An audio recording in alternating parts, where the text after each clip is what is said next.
All right, we're back with Unit 3, Video 3. And in this video, we're going to talk about the expectations and privileges associated with different statuses.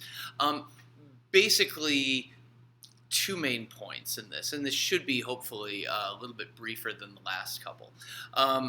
The first point is that, and it's a point I've already made, that there are different expected behaviors, different norms associated with each status. And we've talked about this with regard to students and teachers. I have a certain set of behaviors that I have to inhabit or I have to act out, I'm supposed to, when I'm in the status of professor. I have to write lectures, I have to answer questions that students have, I have to write exams, all that stuff. However, I also take classes, and when I'm taking a class, I can't just walk up to the front of the room and say, no, you don't understand, I'm a professor, because at that point, I'm not. So the expected behaviors depend on which particular status a person is in at any particular time. And that's an interesting thing to think about because we are a society of individuals. And what I'm saying right now is it doesn't really matter what you are as an individual or who you are or what personal attributes you necessarily have. That doesn't determine your behavior and it doesn't determine the behavior of people toward you. So in this example here, we've got a doctor and a janitor. Let's say they both are working at the same hospital.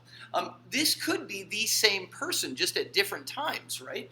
It could be that a person started out as a janitor and then went to medical school and became a doctor. When that person was a janitor, they had certain expected behaviors, and and people behaved toward them, not based on them as an individual, but based on them as being in the status of janitor. And when they moved out of that status into the status of doctor, those same individual people will now treat that person differently. They're different, and that person will be expected to behave in different ways. So the norm part is pretty simple. The other part of it that I want you to get is point number one is expected behaviors depend on the status that you're in. We've done that already. Second point is that different statuses are defined as deserving different amounts of privilege. Now that is a mouthful, but I'm going to say it again slowly because there is something hidden in there that is important for us as sociologists. Different statuses are defined as deserving different amounts of privilege. So we can see this obviously. Doctors, first of all, are given greater access to material resources in our society. You get paid more to be a doctor than you do to be a janitor. I'm not arguing that shouldn't be the case. I'm saying it's interesting. We tend to think, well, of course we would do that because doctors save people's lives. But if you think about the contribution that the people who clean up after us make, I mean, if your janitor does a crappy job in the classroom, a whole bunch of people get sick. That doctor can maybe influence one at a time. That janitor can influence hundreds of people in one day. So, again, that's not an argument to say that we should pay janitors as much as we pay doctors. What I'm saying is, the main point that I want to make here is that these statuses are defined as deserving different amounts of privilege. There's nothing inevitable about it. It's fictional. Again, not fake. It's fictional in the sense that we imagined it into existence and decided that was how it was going to be. Remember, we are pack animals that come from a fairly egalitarian position as we evolved.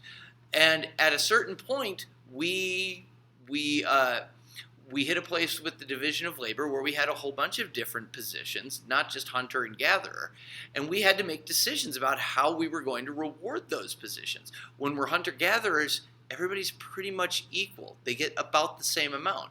Now that we are not that way, now that we have doctors and janitors, some people get access to a lot more.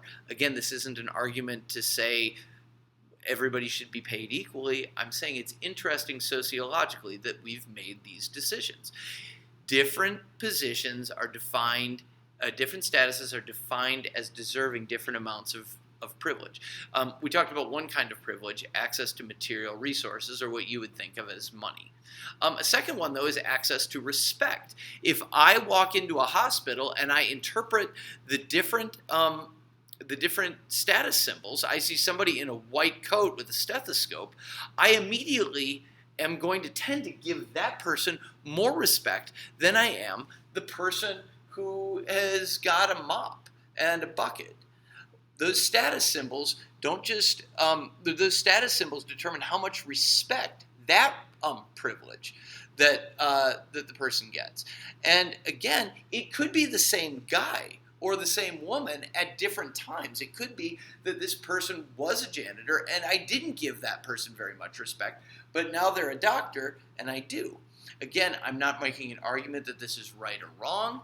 I'm saying sociologically, we've decided to give different amounts of privilege to these different statuses, not to individuals, to the status that the individual inhabits. And third is they're allowed to have, the third privilege is some statuses are allowed to have more power.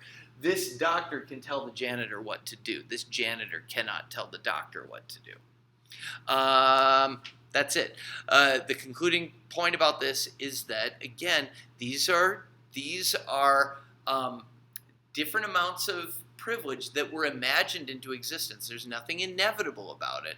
There's nothing natural about it. Remember, we evolved to be egalitarian.